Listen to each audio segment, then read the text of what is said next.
Fala galera do On The Clock, André Limas aqui para poder falar sobre o recap da rodada de domingo, semana número 10. Cara, primeiro nós vamos falar de um jogo que começou 11h30 da manhã deste domingo entre Carolina Panthers e New York Giants. Carolina Panthers que venceu por 20-17, um jogo onde a gente teve um Daniel Jones inconsistente, um Daniel Jones que oscilou muito dentro dessa partida. Muitos momentos ruins, mas teve alguns momentos interessantezinhos também. E do outro lado, um Bryce Young que foi consistente. Foi um Bryce Young que jogou de maneira ok, não foi mirabolante, não foi aquilo que a gente espera de um quarterback da NFL, né? Obviamente, a gente sempre espera que o cara seja o playmaker, que o cara seja o principal jogador do seu time, mas não foi esse o caso.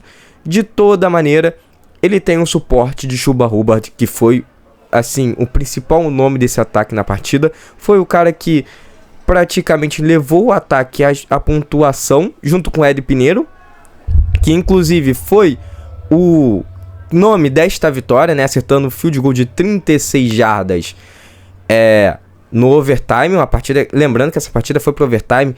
Tyron Tracy, que é o running back do New York Giants, ele sofre um fumble no primeira jogada, no primeiro lance, no primeiro momento do overtime. O New York Giants ainda estava no seu campo de defesa. E é aquele clichê, né? Nem tudo é culpa do Daniel Jones. Nem tudo é culpa do quarterback do New York Giants.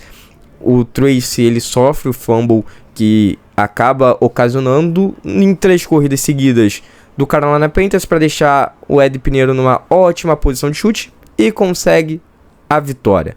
Não tem muita coisa para falar sobre esse jogo. Antes da gente ir para a próxima partida, deixar aqui um pequeno recado para você.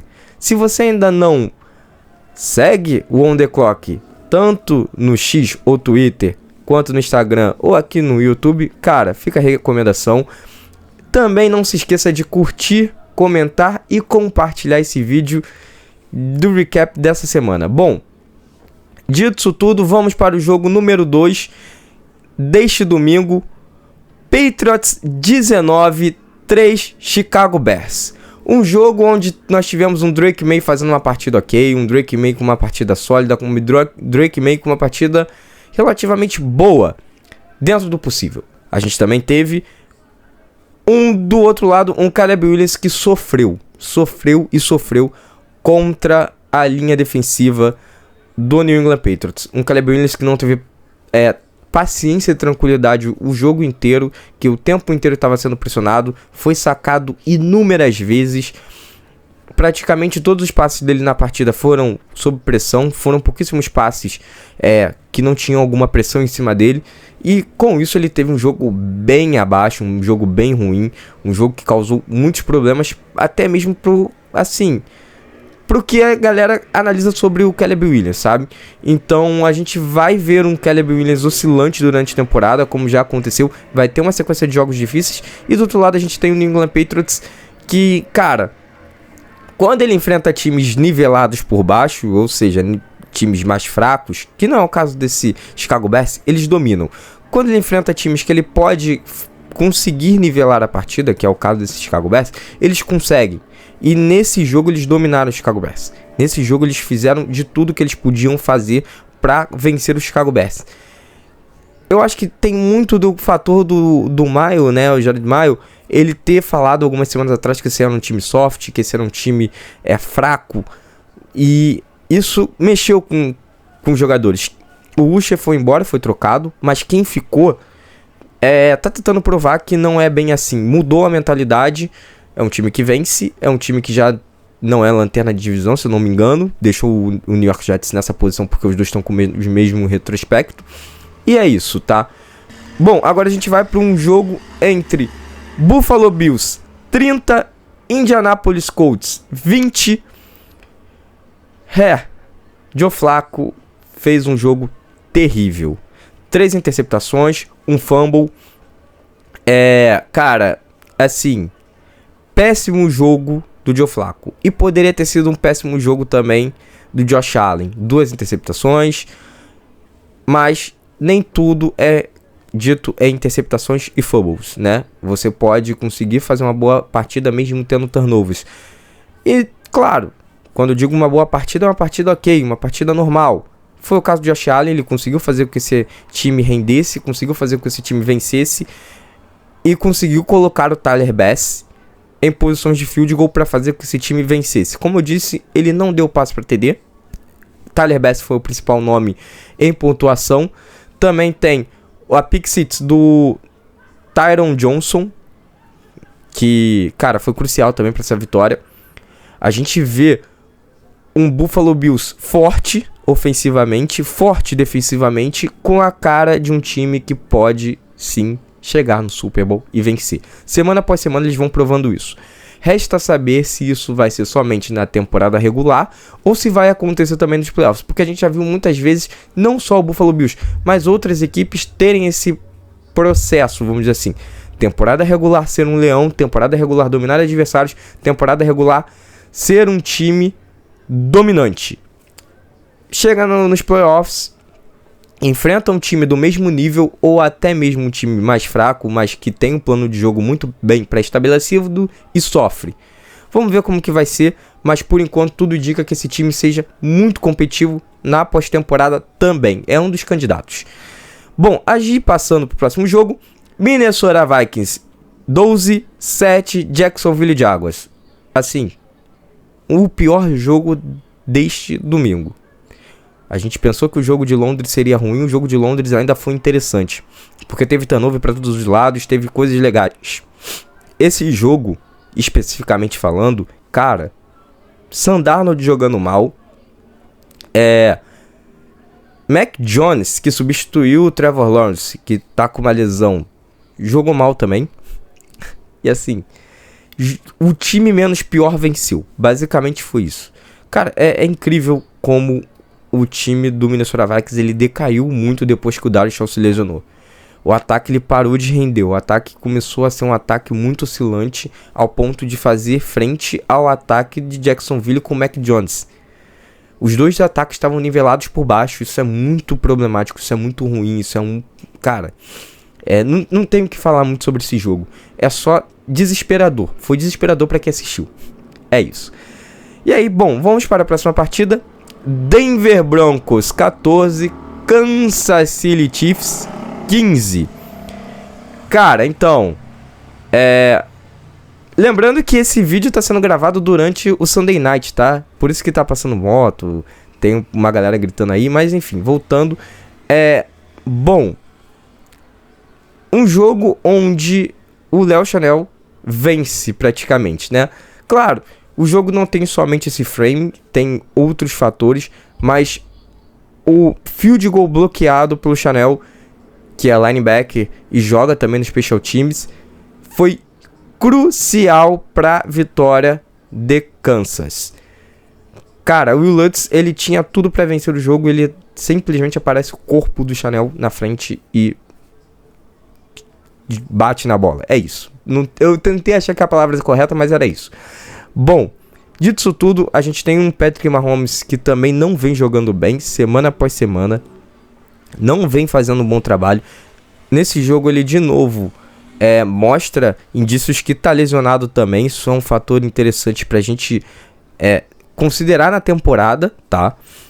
E do outro lado a gente teve um Bo Nix que de maneira impressionante conseguiu até fazer alguma coisa contra uma defesa de Kansas, mas de novo essa defesa ela causa problemas pro quarterback adversário, ainda mais o quarterback que não é tão bom assim como é o caso do Bo Nix.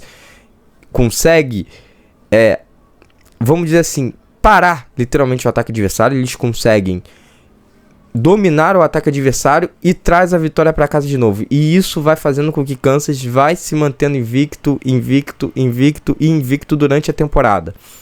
Cara, interessante ver esse time de Kansas até onde ele vai. Porque ofensivamente é um time muito problemático. Mas quando a gente vê esse time defensivamente, a gente vê esse time como um time candidato ao Super Bowl de novo. Um time que tem uma defesa de campeão. Um time onde a defesa ela domina independente do ataque que for. E, cara, o seu ataque pode ter qualquer tipo de problema durante os jogos. Eles vão suplantar esses problemas e vão trazer a vitória. Dito isso tudo, vamos ao próximo jogo. Atlanta Falcons 17, 20 New Orleans Saints. Cara, Um jogo onde Derek Carr faz uma partida boa.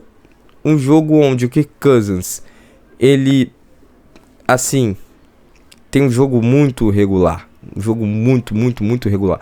A gente viu o Marquez Valdes-Scantling tendo um dia de Randy Moss, né? Brincando, obviamente. Onde ele tem 3 recepções, 2 TDs e mais de 100 jardas. É incrível isso. Lembrando que o Marquez Valdes-Scantling, ele tá no New Orleans Saints, tá? Então, assim, cara, é muito complicado. Esse Falcons também é um time que oscila muito. Enfrenta times mais fortes, consegue nivelar. Enfrenta times mais fracos, consegue nivelar com o time fraco. Ele não consegue dominar os times fracos e também não é dominado pelos times fortes. É um negócio assim, bizarro. Mas, de qualquer maneira, vencia. Perde hoje, perde contra um adversário que era pra eles vencerem, era um adversário, era um jogo que provavelmente já estava com W escrito lá no planejamento após os problemas que esse time tem, após a perca praticamente do seu principal recebedor, que era o Olave, e aí, no caso do Saints, né? Então, assim, complicado. Mas para não falar que o Falcons foi ruim num todo, a gente tem o Bijan Robinson fazendo uma partida muito boa, mas não é o suficiente. Tentou carregar, tentou fazer com que esse time funcionasse, chamadas foram para ele, muitas corridas, mas mesmo assim não adiantou. Vitória de New Orleans Saints e é isso. Bom, a gente passa pro próximo jogo. San Francisco 49ers 23, 20 Tampa Bay Buccaneers. Um jogo onde Nick Bosa foi carregado pelo Baker Mayfield. Claro, é uma forma de se falar, né? Mas aquele stiff arm do nosso querido Baker Mayfield de cima do Nick Bosa foi uma coisa maravilhosa, foi uma coisa linda, foi algo que, assim, eu não esperava. Claro, o Baker Mayfield, eu tenho que falar isso. Isso foi a representação do jogo do Baker Mayfield, porque ele foi guerreiro durante esse jogo, ele foi pressionado quase o tempo inteiro, defesa de São Francisco com blitz em quase todas as jogadas, ele sofrendo pressão atrás de pressão, a linha ofensiva não conseguindo segurar o front seven de São Francisco, mas o Baker Mayfield foi muito guerreiro nesse jogo. Infelizmente, ele perdeu. Porque alguém tem que vencer numa partida de futebol americano. Existe um empate, existe. Mas é como eu falo com os amigos meus. É uma anomalia, né? Acontece às vezes. E, cara, o mais bizarro é que do outro lado também tem uma história muito interessante nesse jogo.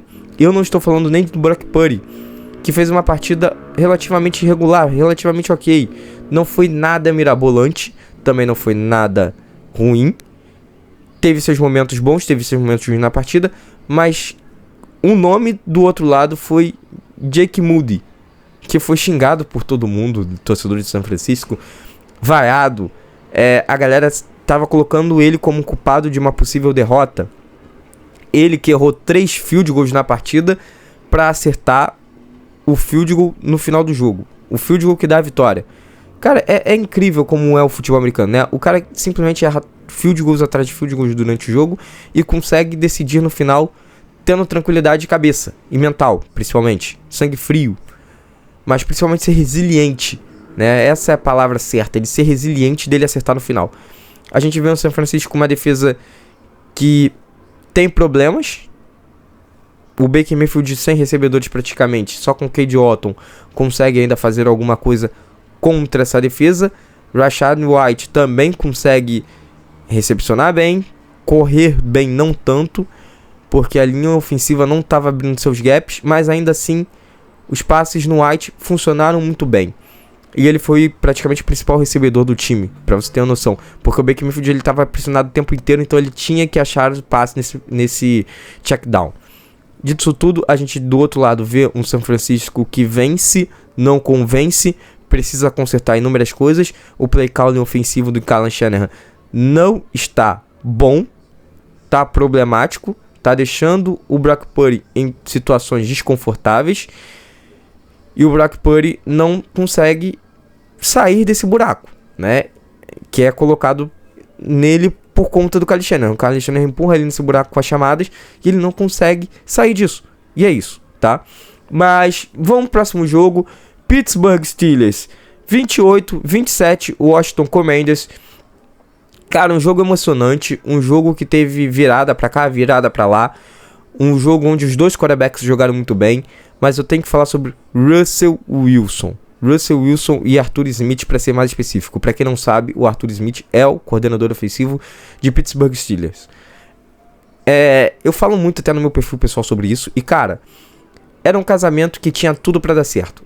Para quem não conhece o Arthur Smith, ele foi coordenador ofensivo lá em Tennessee na época do Tannehill. Então ele gostava de rollout, gostava de play action, né? Rollout é aquele movimento do quarterback saindo pela lateral do campo, passar a bola.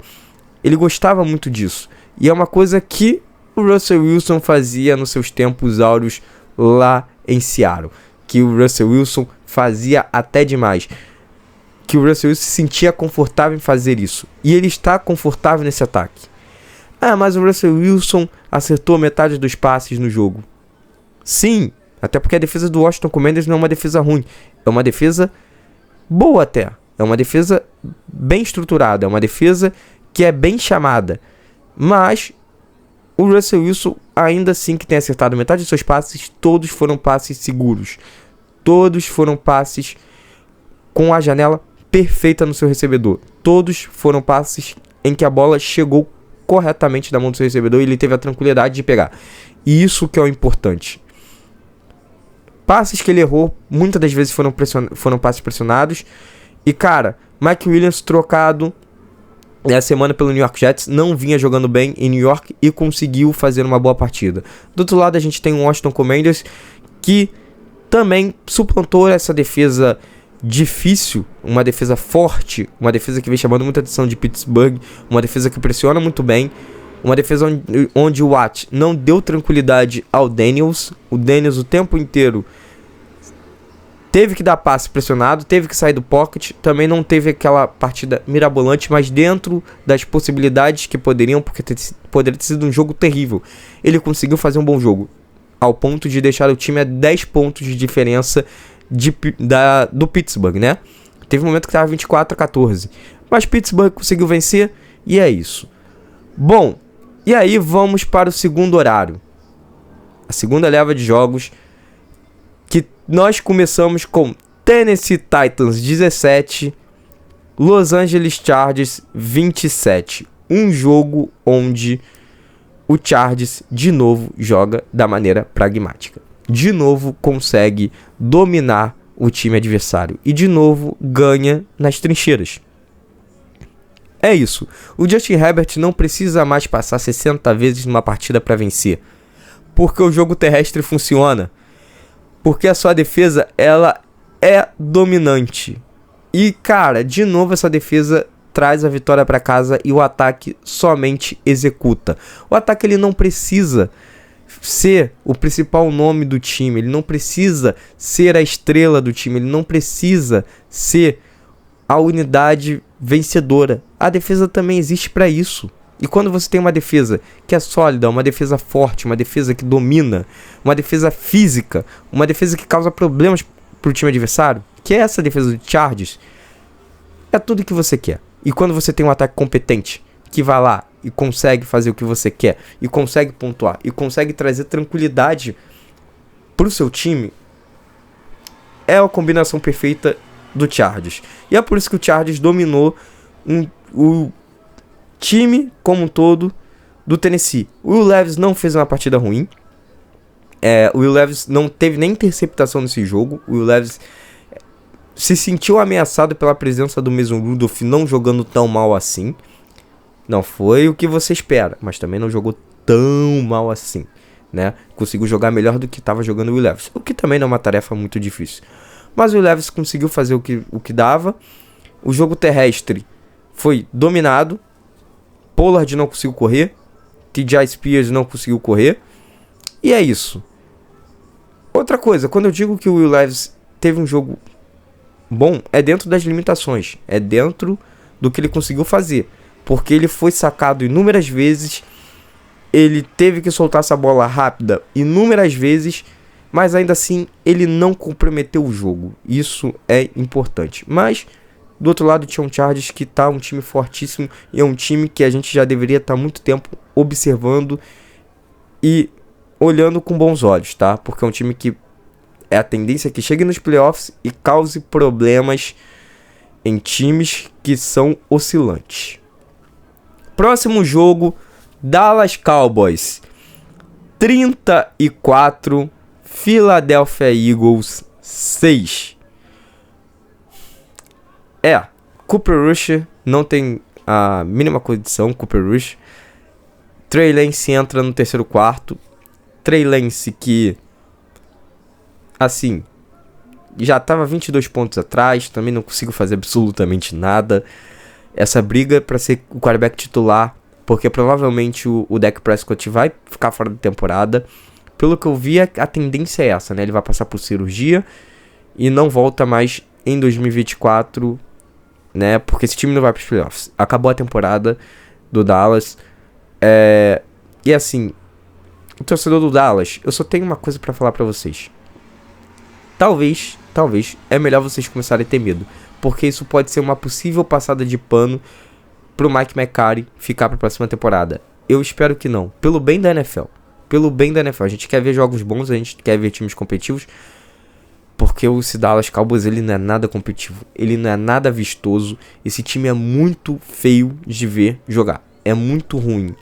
O jogo terrestre não existe, Ezekiel Elliott não dá, o Duddle não dá, o Dalvin Cook não dá. Juntou 3 running backs, 2 baleados, 2 lesionados, né? Voltando de lesão, mas que, assim, é mais fácil falar que eles estão lesionados porque é ridículo o que eles correm. Que é o Cook e que é o Elliott. E você tem o Duddle que não serve para ser running back número 1. Ele pode ser um running back de rotação, mas ele não serve para ser o seu principal running back. E aí você tem, agora, 2 quarterbacks que não têm a mínima condição de ser titulares na NFL. Enfrentam o Philadelphia Eagles, que, cara, simplesmente se divertiram. E jogaram futebol americano para se divertir. Não teve nada, absolutamente nada demais nesse jogo. Tanto do Jalen Hurts, que eu posso falar que jogou muito bem, mas assim, se a gente analisar o adversário que eles jogaram, eu vou ter que desmerecer um pouquinho, porque, cara, enfrentou uma defesa também que não é lá aquelas maravilhas. Já foi boa, mas as chamadas são terríveis. As mudanças no personnel são horríveis e o time não faz nenhum sentido em relação ao que tá em campo, sabe? Terceira descida tá cobrindo zona longa ao invés de cobrir zona curta, sabe? Isso não faz o mínimo sentido. O time adversário precisa de muitas jardas pro first down. Tenta cobrir zonas curtas e deixa o campo todo exposto. Ou simplesmente é uma marcação individual soft, sem muita pressão. E aí você fica, cara, que sentido é esse, sabe? É um time totalmente perdido. Ofensivamente eu nem vou falar, porque é uma coisa bizonha. Então assim, é isso, sabe? E do outro lado teve um Philadelphia Eagles que dominou ofensivamente, dominou defensivamente. Pra quem tinha a defesa do Eagles no Fantasy, tá sorrindo até agora, tá comemorando e tá muito feliz e agradecendo que o Philadelphia é um time forte e não que é o Dallas Cowboys. E é isso. Bom, e pra finalizar, o último jogo deste domingo, Arizona Cardinals 31, New York Jets 6. Eu só tenho 2 coisas pra falar. O Arizona Cardinals dominou o New York Jets do início ao final. 2, o New York Jets foi dominado pelo Arizona Cardinals do início ao final. Cara, foi literalmente isso. O ataque de Arizona fez o que quis. O ataque de Arizona conseguiu absolutamente fazer tudo o que queria. O Kyler Murray teve o jogo praticamente perfeito. O Kyler Murray, ele passou para TD, ele correu para TD, ele brincou com a defesa do New York Jets, ele encontrou recebedores em todos os níveis do campo, passando a bola em cima de safety e recebedor pegando, por exemplo. Trey McBride brincou de pegar a bola na frente do safety do New York Jets. O Marvin Harrison Jr. faz um TD, tira a onda, e é isso, porque ele podia, porque ele passou por cima do corner do New York Jets, que era o Reed. O Sauce Gardner errando o tackle. Uma coisa que o defesa do New York Jets tem, cara, que é errar tackle até cansar. Os caras não conseguem acertar um tackle. Os caras não conseguem dar o primeiro tackle. É perca de tackle em todas, absolutamente todas as jogadas.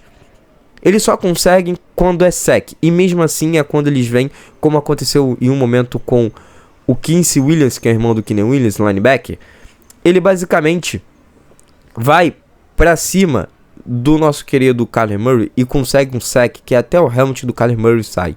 Mas ali foi um ponto específico. Cara, se ele desse o tackle todas as vezes nesse instinto, desta maneira, com essa intensidade em running back, em wide, em tight end, cara, a defesa do New York Jets, ela seria uma das melhores defesas da NFL.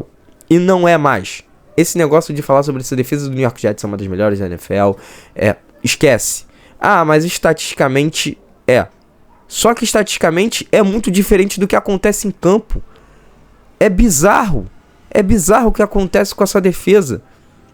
Recebedores de todos os níveis conseguem recepcionar contra essa defesa. Running backs de todos os níveis conseguem correr contra essa defesa. Quarterbacks, no caso o Kyler Murray é um quarterback até que móvel, mas já teve quarterback que não era móvel, que corria contra essa defesa. Cara, é bizarro. As chamadas são ruins também, né? Eu falei Dallas Cowboys, mas isso serve pro New York Jets. O ataque continua lamentável. O ataque continua problemático. O Aaron Rodgers continua jogando de maneira estranha, pra não dizer que parece uma má vontade. E é isso, sabe? O Adams chega, não tá em forma, tá ainda pegando sincronia com o Aaron Rodgers, mas já é tarde demais. A temporada tá indo pro ralo, a temporada tá indo pro espaço, e já tem que começar a talvez se planejar para 2025, porque 2024 eu não vejo esse time indo para os playoffs, tampouco chegando próximo disso, tá? Mas dito isso tudo, de novo, comente, curta e compartilhe este vídeo e sigam On The Clock em todas as redes sociais. Eu sou o André Limas e acabei de passar o recap da semana número 10, lembrando que a rodada é de domingo, tá? E lembrando que o Sunday Night está acontecendo neste momento, então por isso ele não é mencionado. Até uma próxima. Tchau, tchau.